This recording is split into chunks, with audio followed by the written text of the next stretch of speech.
दोस्तों जियो financial service limited की बात करते हैं। यहाँ पे कुछ बड़ी अपडेट निकल के आ रही है जिनको एक एक करके हम डिस्कस करने जा रहे हैं। जियो फाइनेंशियल के लेटेस्ट जनवरी के आंकड़े हमारे सामने आ चुके हैं। कौन से म्यूचुअल फंड ने इन्वेस्टमेंट किया उसकी जानकारी हमारे सामने आ चुकी है। दूसरी तरफ जियो फाइनेंशियल ने एक बड़ी अपॉइंटमेंट और की है। लगातार एक मजबूत टीम तैयार की जा रही है क्योंकि बहुत सारे बिजनेस जियो फाइनेंशियल कर रहा है।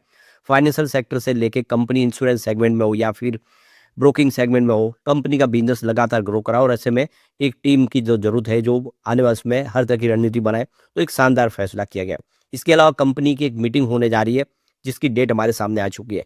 क्या है मीटिंग का एजेंडा उसको जानेंगे और क्या आने वाले समय में जियो फाइनेंशियल फिर से बेहतर करेगा, क्योंकि स्टॉक इस समय अपने ऊपरी प्राइस से बहुत ज़्यादा नीचे आ गया। 394 का इसने हाई बनाया था, इस समय 258 के आसपास है। क्या आने वाले समय ये फिर बेहतर करेगा या फिर अभी भी और गिरावट की संभावना बाकी है, जानेंगे इस वीडियो के माध्यम से। लेकिन फ्रेंड्स उससे पहले अगर आप पहली बार हमारे चैनल पे आए तो चैनल को सब्सक्राइब कर दीजिए, एक बेल आइकॉन दबा दीजिए ताकि जब भी नया वीडियो बने पहला नोटिफिकेशन आपको मिले। वीडियो पसंद आए तो लाइक से जरूर कीजिए।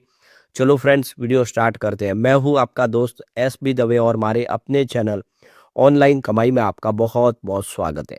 तो सबसे पहले जियो फाइनेंशियल सर्विस लिमिटेड के कारोबार की बात करें तो 258 पर क्लोजिंग देखने को मिली फ्राइडे को, जहाँ पे 0.039% की गिरावट देखने को मिली। गिरावट हल्की सी थी, तो यहाँ पे बिल्कुल फ्लैट शुरुआत हुई थी। उसके बाद आप देखें थोड़ी सी गिरावट के साथ ये 260 का इंटरडे का इसने हाई बनाया, लेकिन तेजी रह नहीं पाई और लो बना 257 का। अब यहाँ पे आप देख ही सकते हो इसका 198 का 52 वीक का लो रेंज है और हाई है 338 का। तो अभी इस समय आप देख सकते हो कि इसका जो लो के आसपास स्टॉक आपको थोड़ा सा दिखाई देगा, या यूँ कह सकते हैं कि लगभग फ्लैट है। इसका जो नज़रिया देखें तो यहाँ पे कुछ तो आने वाले समय पॉजिटिव संभावना बनेगी, तो ये ऊपर की तरफ जाता हुआ दिखाई देगा। फिलहाल इस समय थोड़ा दबाव में है, नीचे की तरफ ही है। मार्केट कैप इसका 1.65 लाख करोड़ के आसपास, जिसको एक लार्ज कैप कंपनी बनाता है और काफ़ी मजबूत कंपनी है। पी रेशियो इसका लेकिन बहुत हाई है, 102 का पी रेशियो। इसका इंडस्ट्रीज के पी रेशियो के मुकाबले इसका पी रेशियो बहुत ज़्यादा हाई है और यही हर बार सवाल उठते हैं कि इसका पी रेशियो हाई है इसलिए ये कॉस्ट है इसकी जो है इस समय काफ़ी ज़्यादा स्टॉक की अभी भी है और ये महंगा लग रहा है।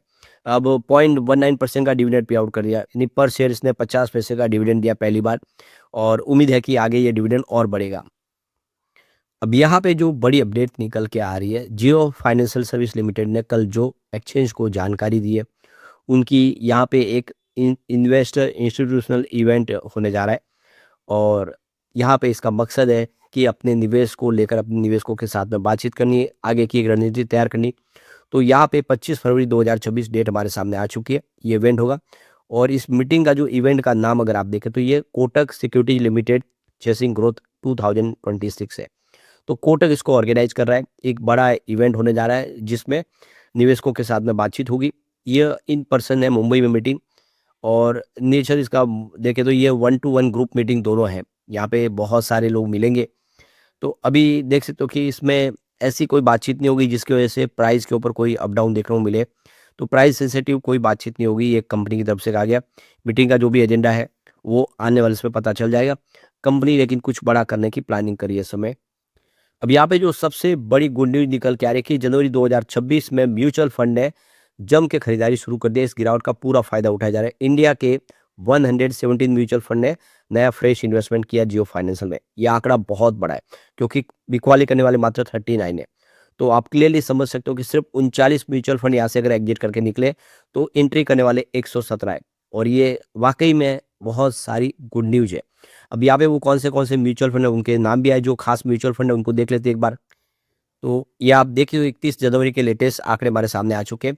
क्वांट स्मॉल कैप डायरेक्ट ने यहाँ पे 1539 करोड़ का जबरदस्त निवेश किया है, लेकिन उनकी होल्डिंग में कोई बदलाव नहीं है, उनकी होल्डिंग पुरानी ही है। इसके अलावा quant ELSS tax saver direct ने 755 करोड़ का निवेश किया है, उनकी होल्डिंग में भी कोई बदलाव नहीं हुआ, पुरानी होल्डिंग है उनकी भी। उसके बाद यहाँ पे आप देख सकते हो कि आईसीआईसी प्रो इक्विटी ऑर्बिटरी डायरेक्ट ने 616 करोड़ का निवेश किया है, लेकिन उनकी 8.22% की होल्डिंग मंथ और मंथ बेसिस पे बढ़ चुके हैं, यानी उन्होंने अपने इन्वेस्टमेंट को बढ़ाया इसमें। फिर कोटक ऑर्बिटरी डायरेक्ट ने 605 करोड़ का इन्वेस्टमेंट किया है, परंतु उनकी होल्डिंग 22.21% ट्रिम हो चुकी है, यानी कोटक ने अपनी होल्डिंग कुछ कम कर लिया स्टॉक के अंदर। उसके बाद में इन्वेस्को इंडिया ऑर्बिटरी डायरेक्ट ने 516 करोड़ का इन्वेस्टमेंट किया है और उन्होंने 34.13% की ज़बरदस्त होल्डिंग बढ़ाई, यानी 34% उनका निवेश बढ़ चुका है स्टॉक के अंदर इस बार। इसके बाद आप देख सकते हो कि यहाँ पे एसबीआई ऑर्बिटेज अपॉर्चुनिटी डायरेक्ट ने भी 339 करोड़ का इन्वेस्टमेंट किया और अच्छी गुड न्यूज़ ये है कि 16.50% की होल्डिंग उनकी मंथ ऑन मंथ बेसिस पे आपको यहाँ पे बढ़ती हुई दिखाई देगी। उसके बाद टाटा ऑर्बिटेज डायरेक्ट ने भी यहाँ पे 293 करोड़ का इन्वेस्टमेंट किया है स्टॉक के अंदर और 25.61% की holding month on month basis पे उनकी बढ़ चुकी है यहाँ पे। उसके बाद आप देख सकते हो यहाँ पे क्वांट फ्लेक्सिकैप डायरेक्ट ने 273 करोड़ का इन्वेस्टमेंट किया है, परंतु उनकी होल्डिंग यहाँ पे 2.53% मंथ ऑन बेसिस पे ट्रिम हुई है, हल्की सी होल्डिंग कम हुई है यहाँ पे। फिर यहाँ पे आप देख सकते हो कि निप्पॉन इंडिया एवरीडे डायरेक्ट ने 250 करोड़ का इन्वेस्टमेंट किया है, 10.08% की होल्डिंग उनकी यहाँ पे मंथ ऑन मंथ बेसिस पे बढ़ती हुई आपको दिखाई देगी। फिर Aditya Birla SL everyday direct ने 193 करोड़ का इन्वेस्टमेंट किया है, उनकी होल्डिंग में यहाँ पे आपको कोई बदलाव होता हुआ नहीं दिखाई देगा। तो कुल मिला के देखिए एक या दो म्यूचुअल फंड ने थोड़ी सी हल्की सी होल्डिंग टीम के, बाकी सब ने जम के खरीदारी की है और ये शुभ संकेत है जो इशारा करे कि बड़े निवेशक इस स्टॉक पे भरोसा कर रहे हैं। अब यहाँ पे जो बड़ी अपडेट निकल के आ रही है, जियो फाइनेंशियल सर्विस लिमिटेड ने संदीप खेतान को group chief financial risk officer के तौर पे अपॉइंट कर लिया है। तो ये देखो कि संदीप खेतान अब कंपनी के नए ग्रुप चीफ रिस्क ऑफिसर के तौर पे सेवाएं देंगे। तो ये देखो कि सीनियर लीडरशिप में बदलाव हुआ है, तो काफ़ी सारा अनुभव है इनके पास और बोर्ड की तरफ से इनके 5 साल के लिए इनकी अपॉइंटमेंट को अप्रूवल दिया गया है, जो 23 मार्च 2026 से इनका कार्यकाल शुरू होगा। तो ये देखिए रिकमेंडेशन जो आई है वो नॉमिनेशन और रिम्यूनरेशन कमेटी की तरफ से आ गई है, जहाँ पे देख सकते हो कि इनको अप्रूवल दिया गया है। यहाँ पे संदीप खेतान की बात करें, इन्होंने जियो फाइनेंशियल के अंदर जुलाई 2025 में ज्वाइनिंग की थी और वो अब देख सकते हो कि जो हेड थे इंटीग्रेटेड रिस्क मैनेजमेंट के तौर पे उन्होंने अपना कार्यकाल पूरा किया। काफ़ी सारा उनके पास अनुभव था, जिसमें रिस्क गवर्नेंस से लेके फ्रेमवर्क स्पेनिंग, कंपनी की लीडिंग इंश्योरेंस से लेके पेमेंट बिजनेस में उनकी काफ़ी सारे अनुभव का फ़ायदा मिला, जिसकी वजह से उनको यहाँ पे ये पोस्ट अब दी जा रही है। तो उन्होंने कंपनी के अंदर आप देखें तो इंटरनल कंट्रोल से लेके टेक्नोलॉजी जो लेड जो रिस्क सिस्टम है उसमें मजबूती दिखाने में काफ़ी सारा उनका फ़ायदा रहा है। डिजिटल फाइनेंस में उनके अनुभव का फ़ायदा हुआ है। तो यहाँ पे देखो कि मिस्टर खेतान का अनुभव बहुत ज़्यादा है। वो एक चार्टर्ड अकाउंटेंट है और पिछले 24 साल से उन्होंने बैंकिंग स्पेशल, इसके अलावा जिस बैंकों में देखें तो क्रेडिट से संबंधित, क्रेडिट रिस्क से संबंधित, मार्केट रिस्क और ऑपरेशनल रिस्क से संबंधित काम किया है। यानी उनका जो अनुभव है वो जियो फाइनेंशियल के लिए काफ़ी फ़ायदेमंद साबित हो सकता है। उन्होंने करीब 2 दशक आईसीआईसीआई बैंक में निकाले, जहाँ पे उन्होंने क्रेडिट पॉलिसी लेके एसएमई लैंडिंग और सप्लाई चेन फाइनेंस में और रिटेल बिजनेस में उन्होंने काफ़ी सेवाएं दी है। तो काफ़ी ज़बरदस्त उनके पास अनुभव है, जिसका फ़ायदा कंपनी को मिलेगा, जिससे कंपनी अपने बिजनेस को आगे बढ़ा पाएगी। तो अब देखो कि जियो फाइनेंशियल अपना जो जियो फाइनेंस का बिजनेस है उसको काफ़ी तेज़ी से एक्सपांड कर जाते हैं, चाहे वो लोन सेगमेंट हो, जियो पेमेंट बैंक का बिजनेस हो या इंश्योरेंस वेंचर का बिजनेस हो।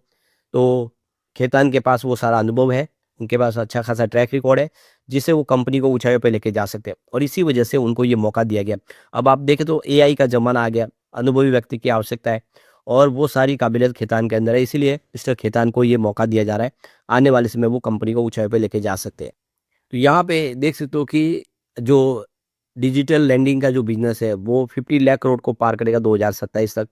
ऐसे में एक रिस्क ऑब्जर्वर की आवश्यकता है जो बिजनेस में जो कमियां हैं उसको दूर करके इसको आसान और सुलभ बनाए, वो सारा अनुभव इनके पास है।